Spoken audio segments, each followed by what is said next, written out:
The lilies from the funeral were already curling at the edges when I found Marcus's old phone. I was sitting at the kitchen table, surrounded by too many casserole dishes from neighbors I barely remembered, staring at the cracked screen of a device that had been shoved into the back of his desk drawer like it carried shame instead of data. Typical Marcus, never one to throw something out if it still technically worked. My hands weren't shaking because of grief, at least not the fresh kind. What gripped me now was older, sharper, suspicion and dread, honed over 38 years of marriage. A voicemail notification blinked, red and urgent. One unheard message. I'd had my doubts for years. The late-night errands that always took too long, the way he folded receipts just a little too carefully and slid them into his wallet.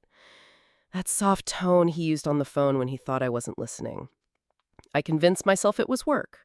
He ran a small plumbing business, always fussing over his guys. But that didn't explain the tiny socks I once found wedged under the truck seat, or how he'd go quiet whenever I talked about his finally taking that trip to Scotland like we'd promised ourselves in our 30s. The voicemail was dated 3 days ago. 3 days before the heart attack that took him from me while he was loading groceries into the trunk outside Fairway Market. My thumb hovered over the play button like it might electrocute me. I pressed it. The voice was soft, hesitant. A child's voice. "Mr. Marcus? It's Lila. Mama's sick again. Really sick. She's coughing up the red stuff and won't wake up. We're scared. Can you come?" The message ended with muffled crying that cut through me with a precision no adult could ever manage. Lila. Not Sophia, the imaginary mistress I'd quietly invented in my mind. Tan, glamorous, the kind of woman who wears perfume to sleep. No, it was a little girl. Sounded maybe 7 or 8. She'd called my husband with the trust of someone who believed he could make things better.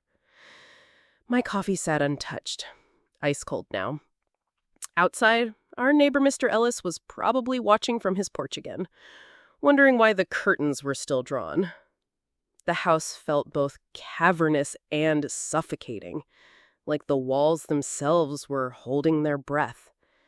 I called the number. It rang twice. A woman's voice answered. Hoarse and raw. "Hello? Is this Ava?" A pause. Then, "Yes, who's this?" "My name is Lorraine Benton. I'm Marcus's wife." Her gasp echoed in my ear, as though she'd been dreading this moment for years. "Mrs. Benton, I can explain." "Don't." I surprised myself with how steady my voice was. "I just need to understand. A little girl called my husband. Lila. She said you were very sick." "That's my daughter. I'm at St. Mary's. I collapsed yesterday. She must have used his number. I'm so sorry." "What room?" "Room 219. But really, you don't need to come. We'll figure it out. He always said people shouldn't be a burden, especially not to you. He talked about you all the time. Said you were the strongest woman he knew." I ended the call. Not because I didn't want to hear more, but because if I did, I wasn't sure I'd be able to keep myself from falling apart. I grabbed my coat and keys, and the drive passed in a haze of red and orange trees, my memories morphing into new versions with every mile. Marcus clinging to that old truck of his, the way he grew tense when I mentioned renovating the kitchen. I always thought he was just cheap. Maybe he was just giving everything away. The hospital smelled like bleach and loss. Room 219 was at the far end of the hall. Through the window, I could see a woman who looked like she'd been through years of battles she never got to choose. Her skin was pale, her cheekbones sharp, her lips dry, an oxygen mask clouded with each shallow breath. Beside her sat a girl, maybe 8, with tangled hair and dirt-smudged sleeves. A small gray stuffed bear was clutched to her chest. I knocked. Lila turned to me with the wary eyes of someone who'd seen too many broken promises. "Are you Mrs. Benton?" "Yes," I said gently, stepping inside. She tightened her grip on the bear and instinctively moved closer to her mother's bed. "You must be Lila." She nodded. "Mr. Marcus said you made the best apple pie ever. He always looked sad when he talked about you." Her words sliced through me. I hadn't baked in years. Not since the arthritis in my hands made peeling apples feel like punishment. But I could still picture Marcus sneaking extra slices off the cooling rack. Maybe they weren't for him. Maybe they never were. "He was right," I said quietly. "I should bake again." Her posture eased.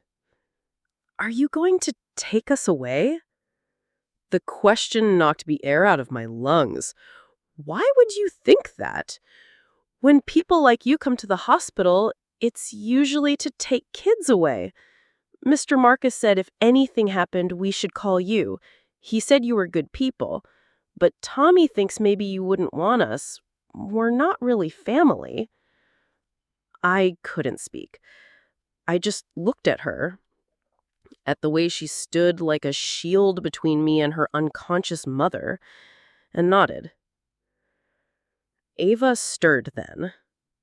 A fit of coughing woke her. I stepped forward instinctively. "Don't sit up."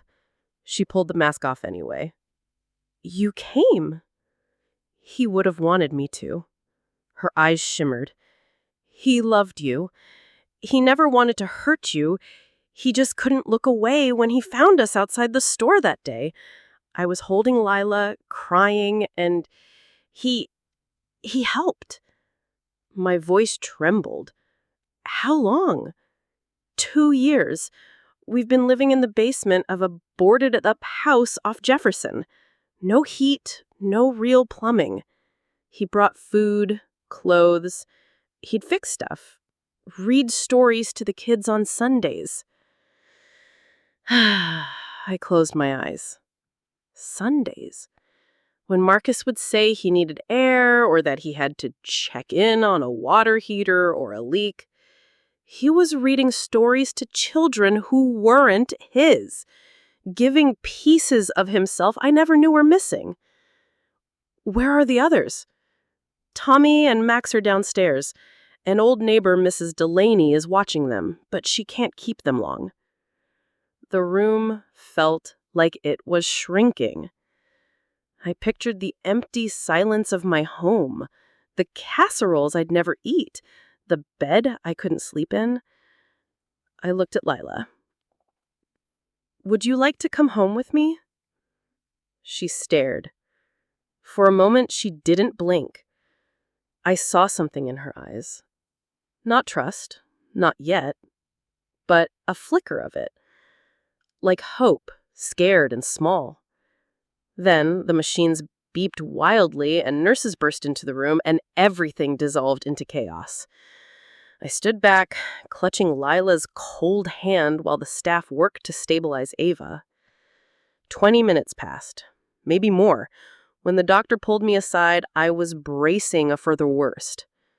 "Are you family?" "I'm here for them," I said, not knowing what else to call myself. "What's wrong?" "Malnutrition. Pneumonia. She's been pushing her body too hard for too long. We've started treatment, but recovery will take time. At least 2 weeks. Possibly more." "What happens after?" The doctor sighed. "That's the problem. She has 3 young children. No legal guardian. We'll have to contact social services." "No." I didn't mean to sound so harsh, but the words shot out of me like a bullet. Lila flinched. I softened. "I mean, please, that won't be necessary. They'll stay with me." The doctor raised a skeptical brow. I understand your compassion, but there are legal steps. Custody, inspections, the works. You can't just take them in. They're not strangers. My husband, he was their family. He was their lifeline. Lila stepped closer. Mr. Benton, are Tommy and Max okay? Let's go find them, I said. She looked at her mother one last time before slipping her hand into mine, and with that, we walked into the next chapter. One neither of us had chosen, but one we both seemed ready to face. Mrs. Delaney was exactly the sort of woman I'd imagined.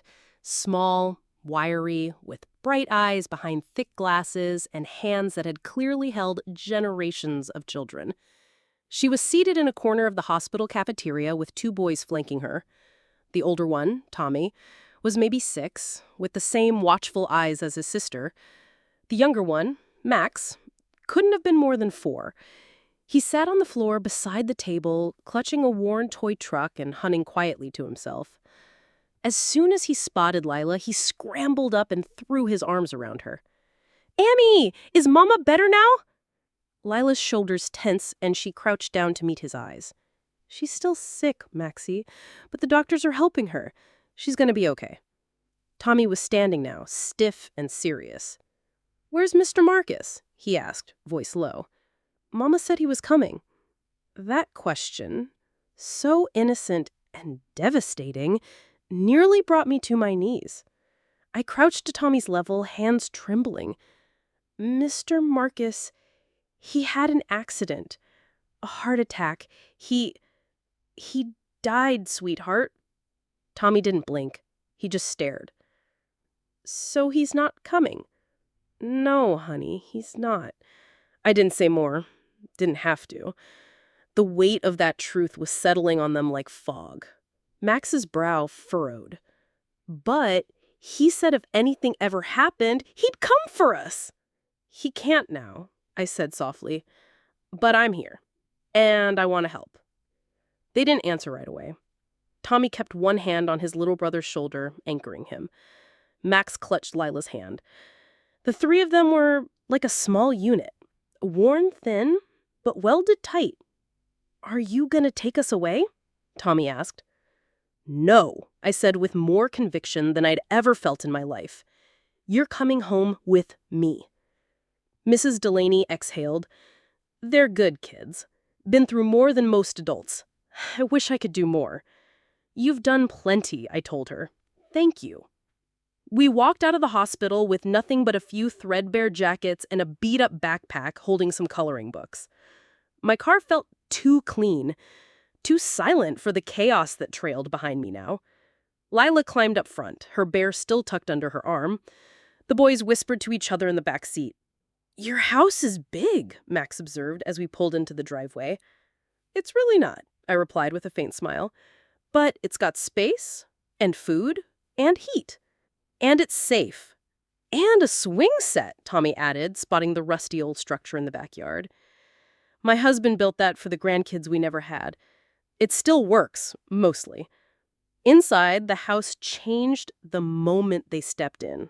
Max immediately flopped onto the couch like it was a rare luxury. Tommy stood in the hallway, scanning every doorway like he was memorizing exits.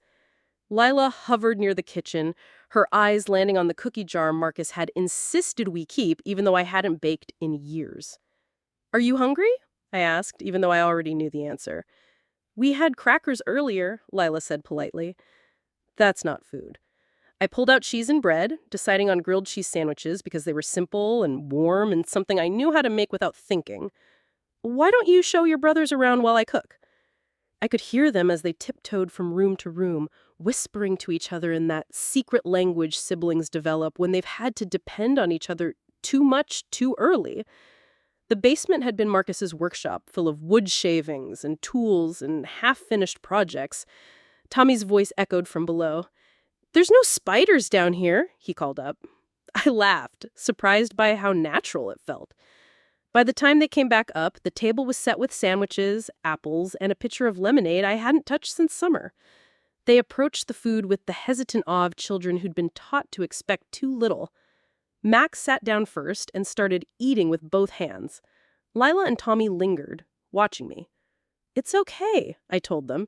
"You don't need permission to eat in this house. If you're hungry, eat." That seemed to unlock something.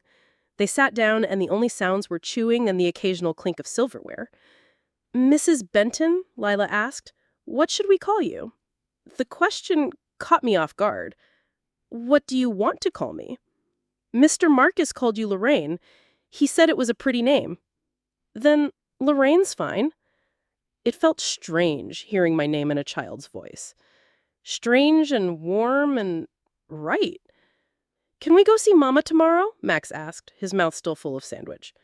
"Yes. Every day." Lila looked down at her plate. "And then we'll go back?" "Back where?" "To our house," she whispered. "The one with the basement." My heart clenched. That wasn't a house, sweetheart.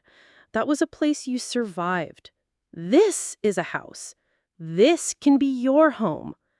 "But it's not really ours," Tommy said. "We're not really yours."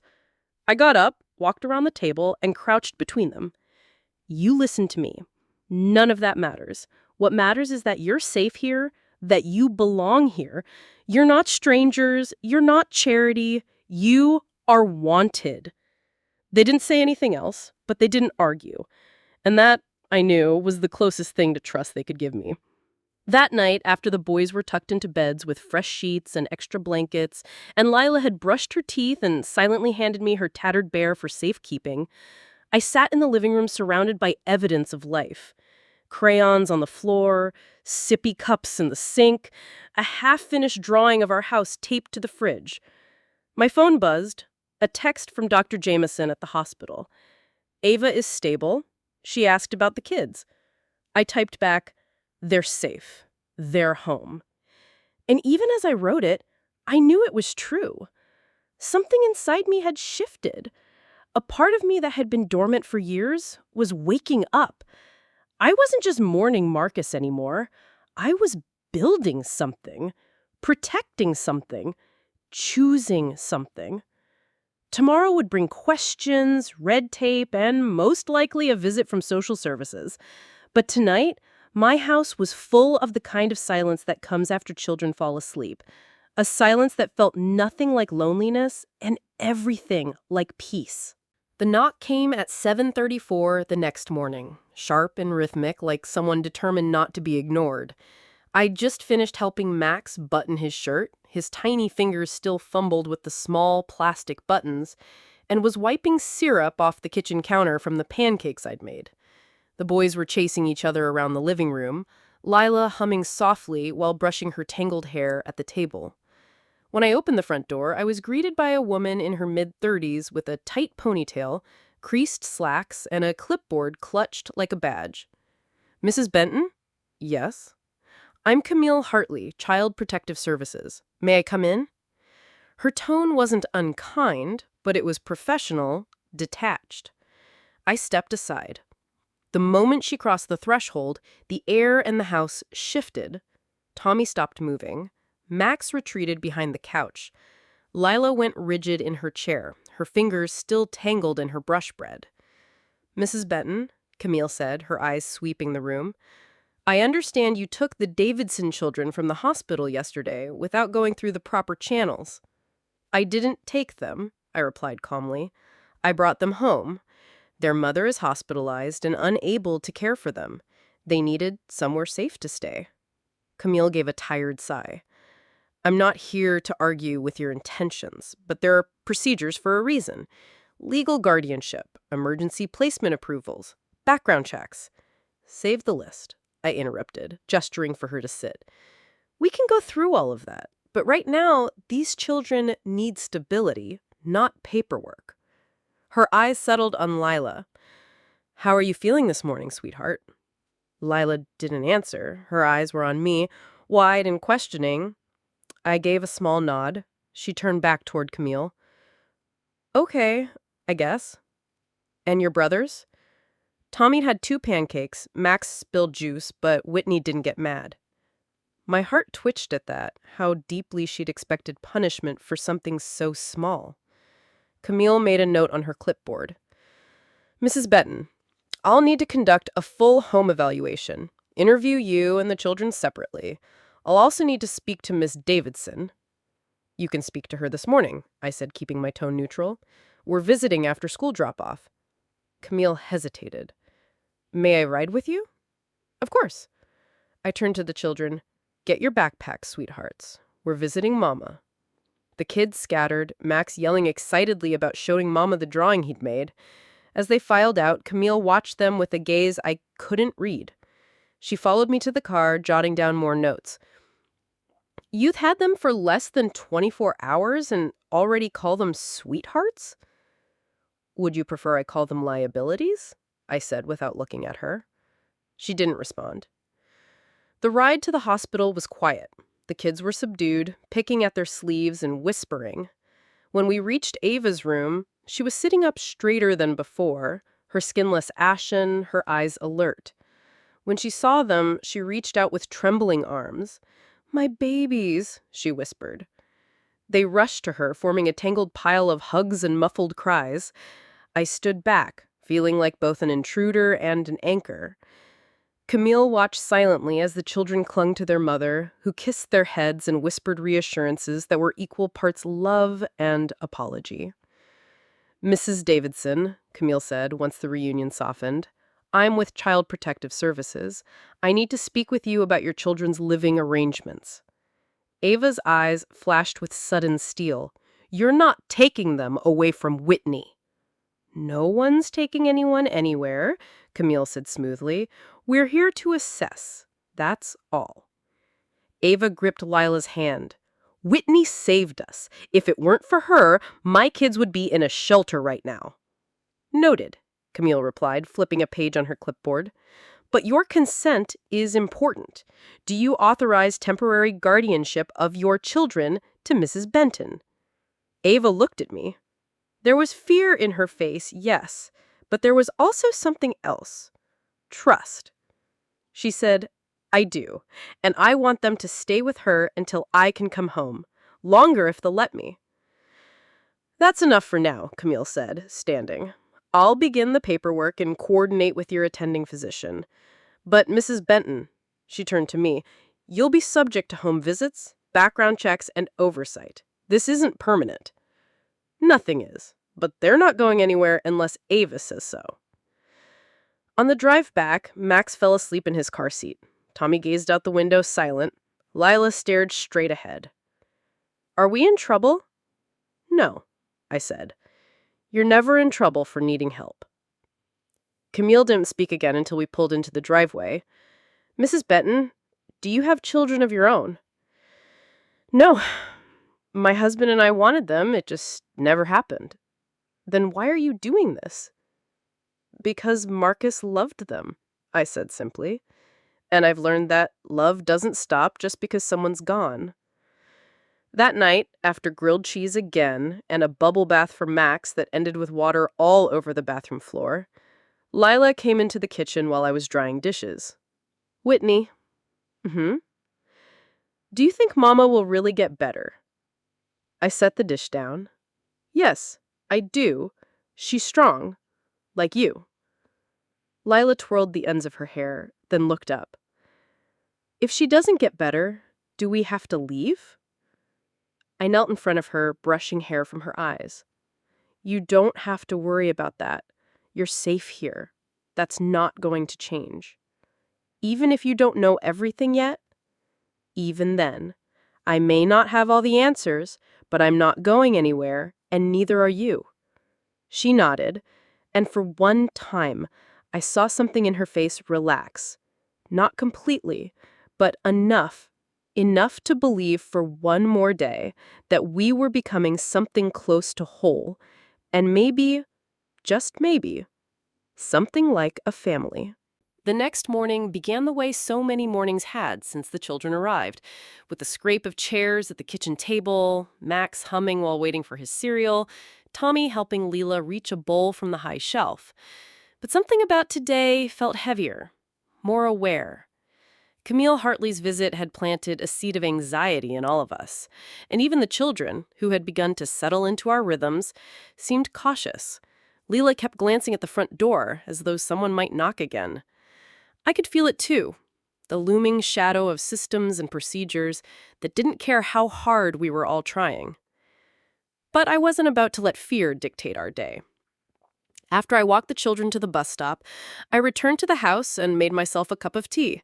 Sitting by the front window where the light hit just right, I dialed my attorney, Miles Renner, who had handled our estate matters for years. "Miles," I said after a brief greeting, "I need you to drop paperwork. Temporary guardianship, with Ava's consent, and I need you to expedite it." "Of course, Lorraine. I'll have something for you by the end of the day. You're sure this is what you want?" I've never been more certain of anything in my life. That afternoon, I picked the children up early from school and took them to visit Ava.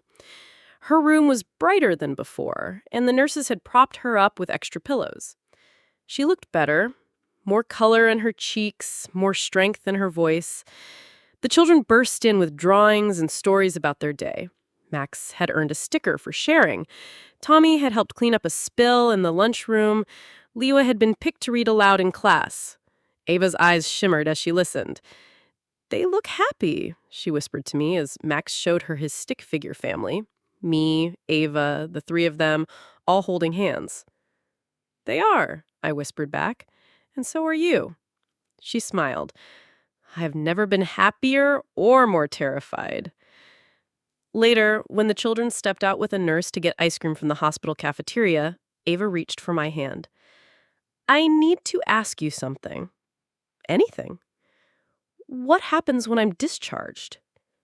"You'll come home," I said without hesitation. "To us."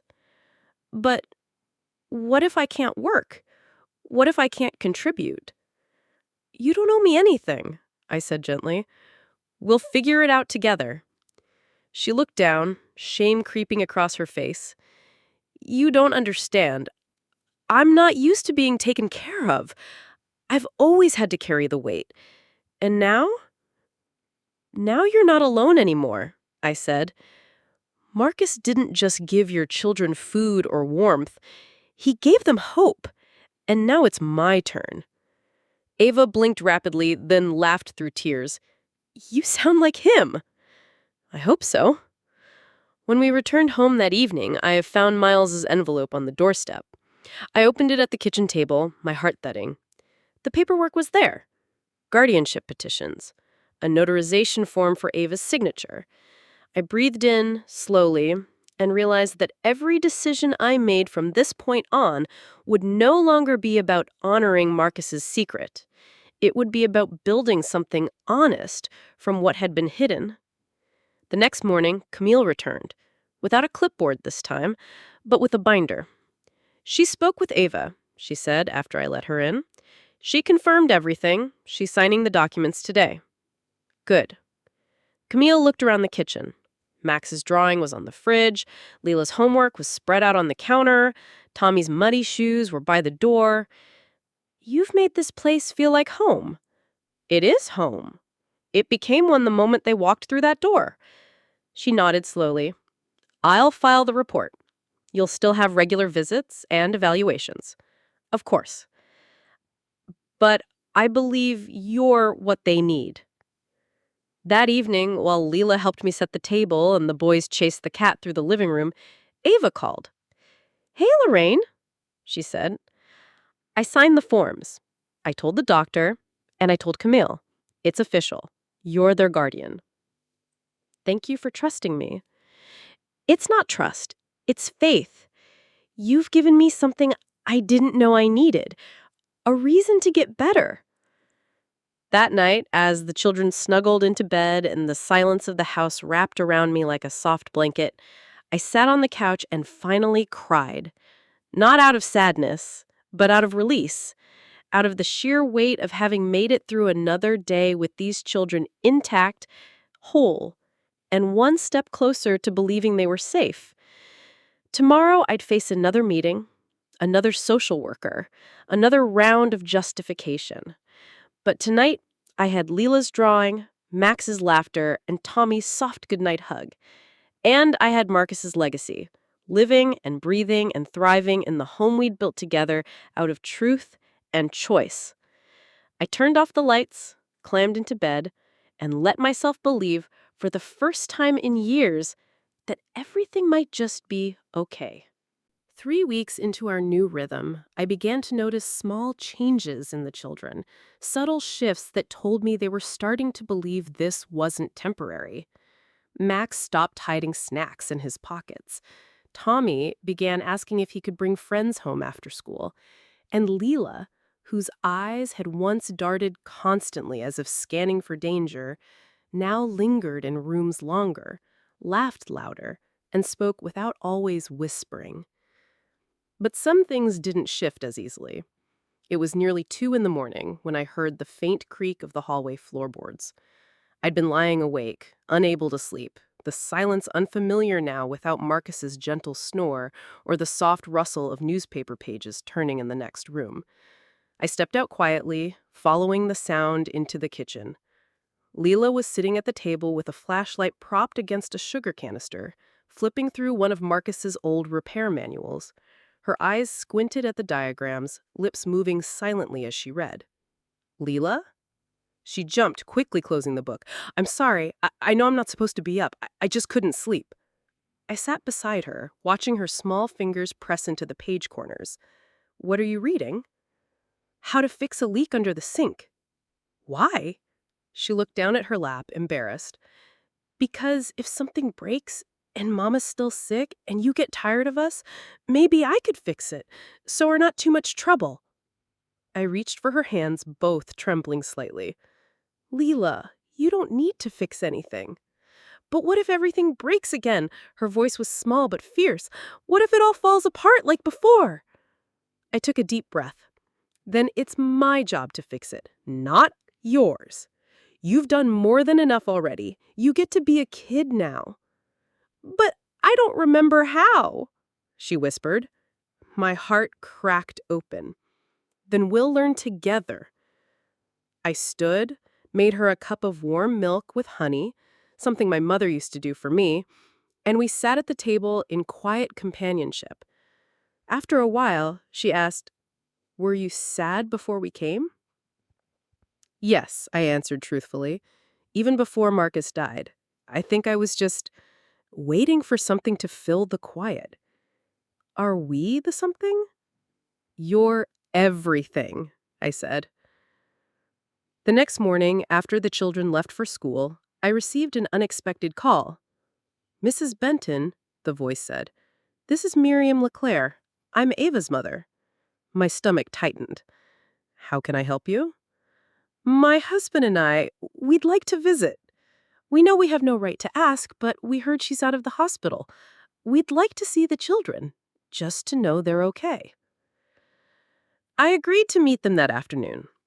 When they arrived, Miriam was clutching a tin of homemade cookies, and her husband, Eugene, had removed his hat respectfully before stepping inside. The children were cautious, clinging to my side. Ava sat silently at the table, watching her parents with unreadable eyes. "We were wrong," Eugene said, "about everything. We let our pride keep us away when you needed us." "And now you show up with cookies?" Ava's voice was brittle. "After years?" Miriam's hands trembled. "We know we don't deserve forgiveness, but we're here because we want to try. We want to meet our grandchildren, if they'll let us." Ava looked at me. "What do I do?" "Whatever feels right," I told her. "You're their mother. This is your decision." The afternoon unfolded slowly, like a hesitant truce. Max warmed up first. He always did, climbing into Eugene's lap to show him a drawing of a rocket ship. Tommy asked cautious questions about their old house, about why they left. Leela never said a word, but she stayed in the room, her hand on Ava's shoulder. Later that night, Ava sat beside me on the porch. The air was crisp, and the children's laughter drifted from inside the house. "It felt good," she said finally. To let them in again. Do you want them to be part of their lives? She nodded. But only if it doesn't hurt them. Only if they earn it. Then you're doing the right thing, I said. Letting them try. Do you think it's possible, she asked, to rebuild something so broken? I looked through the window at the warmth and chaos that now lived where silence once reigned. I think we already are. Ava smiled and leaned her head on my shoulder. For a moment, everything felt simple. The porch light hummed softly, the scent of cookies lingered in the air, and inside the house, a new kind of family was unfolding. Not perfect, but honest. Chosen. Real. And absolutely worth holding on to. A week passed after Ava's parents' visit, and slowly, the edges began to soften. Miriam started stopping by with small things, banana bread, children's books, hand-knitted scarves for the boys. Eugene offered to help fix the squeaky back door Marcus never got around to, showing up with a rusted toolbox and the kind of quiet humility that made it clear he didn't expect anything in return. Ava remained cautious, but I could see her internal walls shifting, just slightly. Meanwhile, the children were starting to settle into the cadence of normal life. School drop-offs, homework at the table, Saturday morning cartoons and pajamas. It was ordinary in a way that felt revolutionary considering where we'd all started. But even in the safety of our new routine, echoes of the past would sneak in. One afternoon, I found Tommy curled up in the linen closet with a flashlight and a bag of crackers. "Tommy?" I asked gently, kneeling beside him. He flinched but didn't move. "Are you hiding?" "No," he mumbled. "Just being ready." "Ready for what?" He shrugged. "In case we have to leave again?" My heart sank. "Tommy, come out of there, sweetheart." He looked up at me, eyes wide. "We used to hide when Mama got sick. We didn't want the landlord to see. And sometimes people came to check the building, so Mama told us to be invisible." I reached for his hand, helping him out of the cramped space. "You don't ever have to hide here. Not ever again." He nodded, but clung to me for several minutes in silence. I wrapped him in a blanket and carried him to the couch, where Max was napping and Leela was drawing a picture of our house with giant sunflowers sprouting from the chimney. Later that night, after the kids were asleep, I found Ava in the guest room folding laundry she hadn't been asked to fold. "You don't have to do that," I said. "I know," she replied, "but it helps me feel like I belong here." "You do belong here." She sat on the edge of the bed, a clean sock in her hand, and looked up. "You've done more for my children in a few weeks than anyone else has in their whole lives. Sometimes I feel like they love you more than they love me." "Ava," I said, sitting beside her, "they love you in the way only children can love their mother, with their whole hearts. What they feel for me is different. It doesn't replace you, it holds you up." She didn't respond right away. "Do you ever worry they'll leave one day and you'll go back to being alone?" The question caught me off guard. "I used to," I admitted. "I used to think that when Marcus died, I'd fade away, just become one of those women who talks to herself in the grocery store. But now I think I've got a reason to stay loud." Ava laughed at that.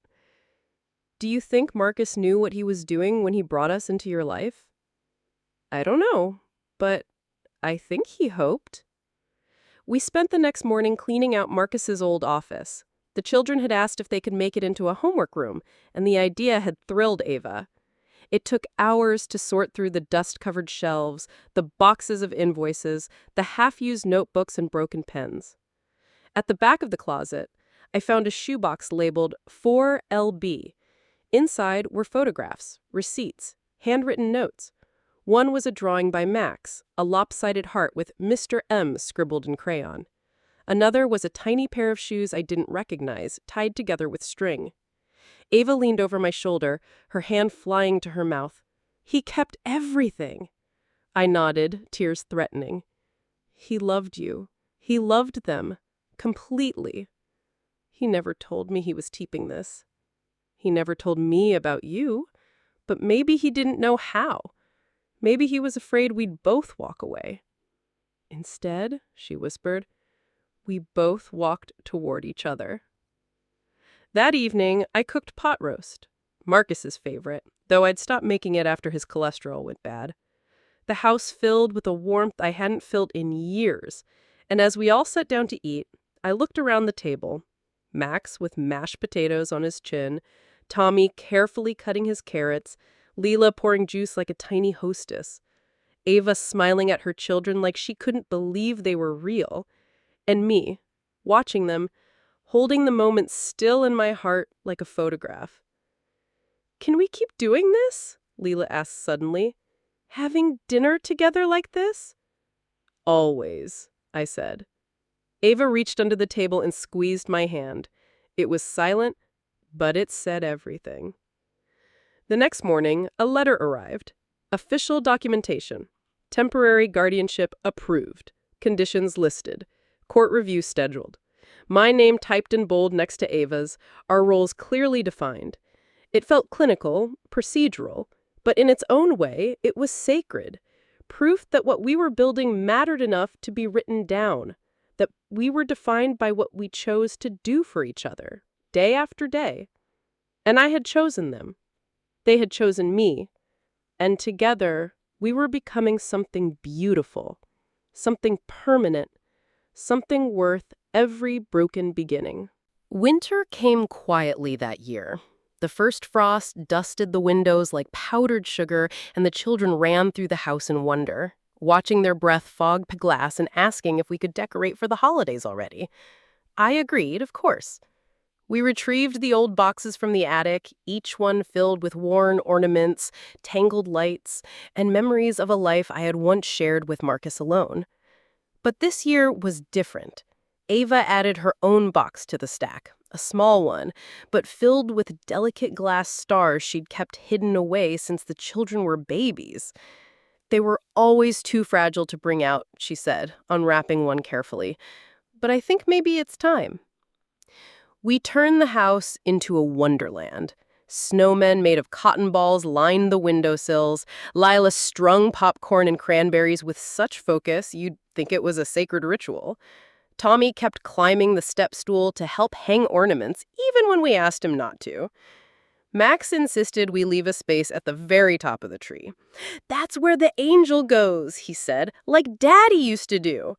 I dug through the last box and found the old paper angel Marcus had made with Lila on her first Christmas. Its edges were torn, but its smile still beamed. "Would you like to put it up this year?" I asked Ava. She hesitated. "Are you sure?" "He made it with your daughter," I said. "It belongs to both of you."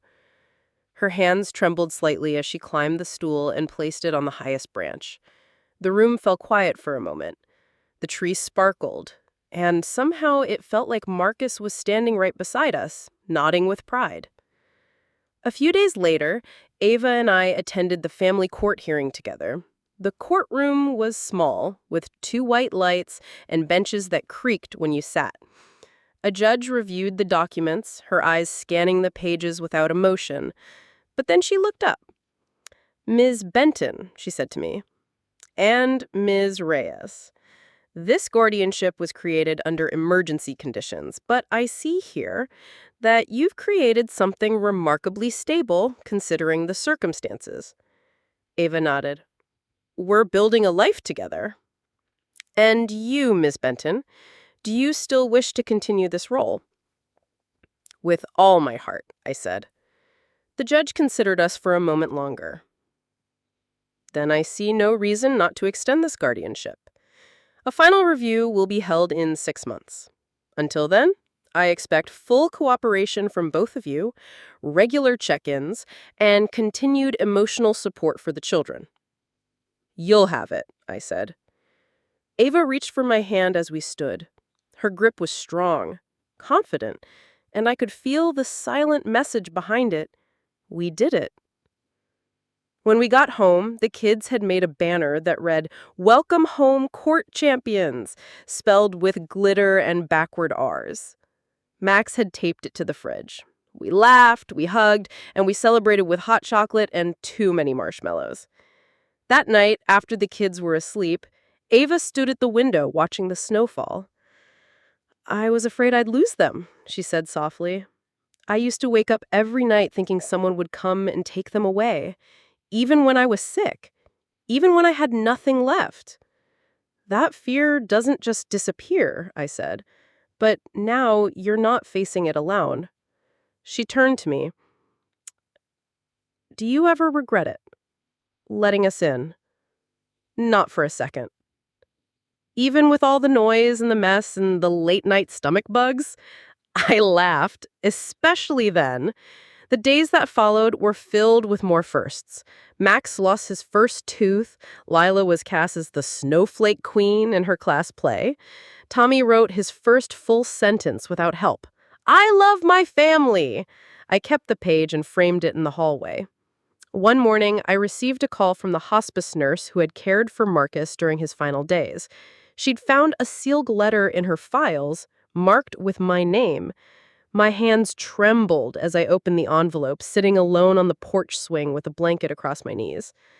In Marcus's familiar, slanted handwriting, the letter read, "Lorraine, if you're reading this, then you already know.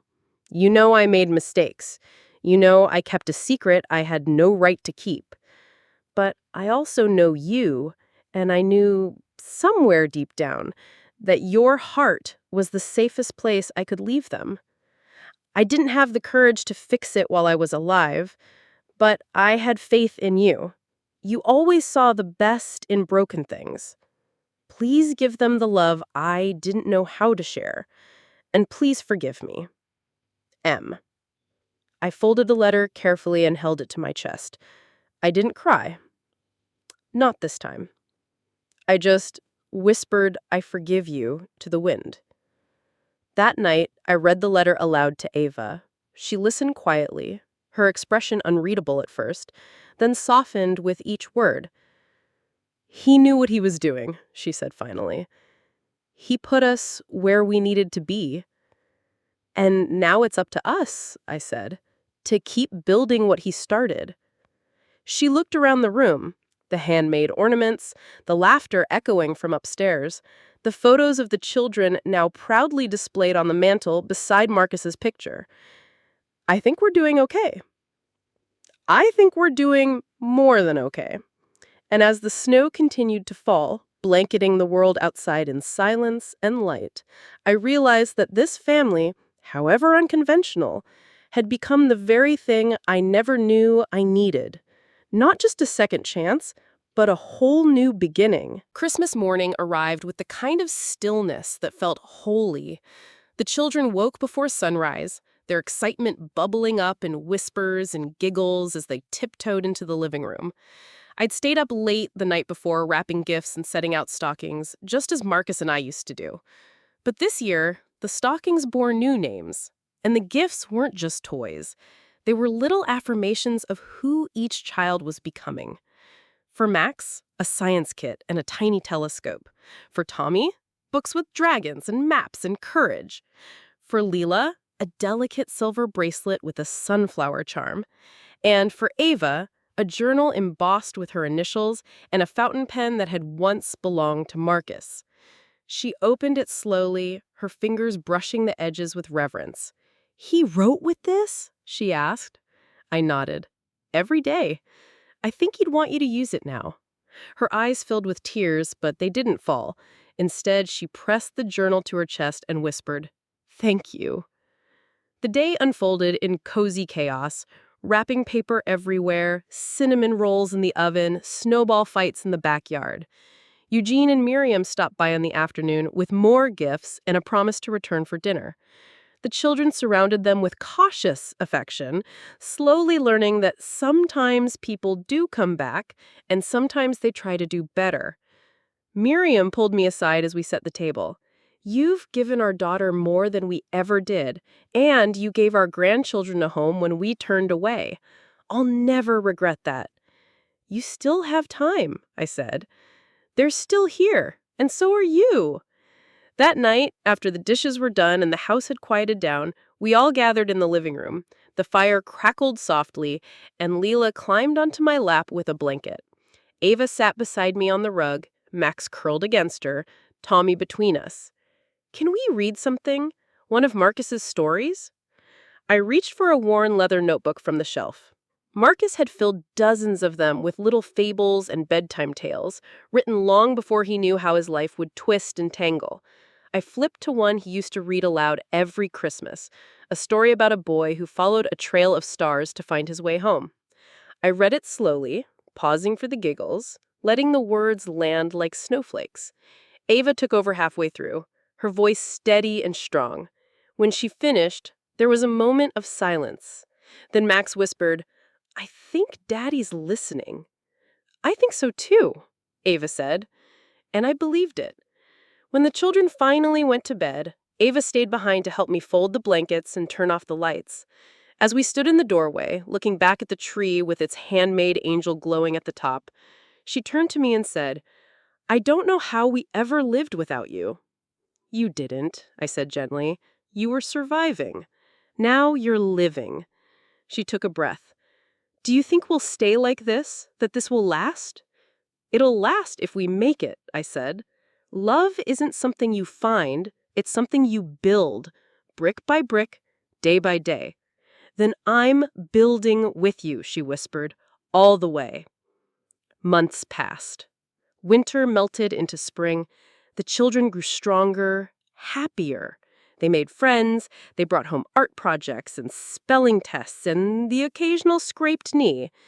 Ava found a part-time job at the local library. She was nervous at first, unsure if people would judge her or see her only as the woman who once couldn't care for her kids. But slowly, she began to stand taller. She even led a reading circle on Saturdays.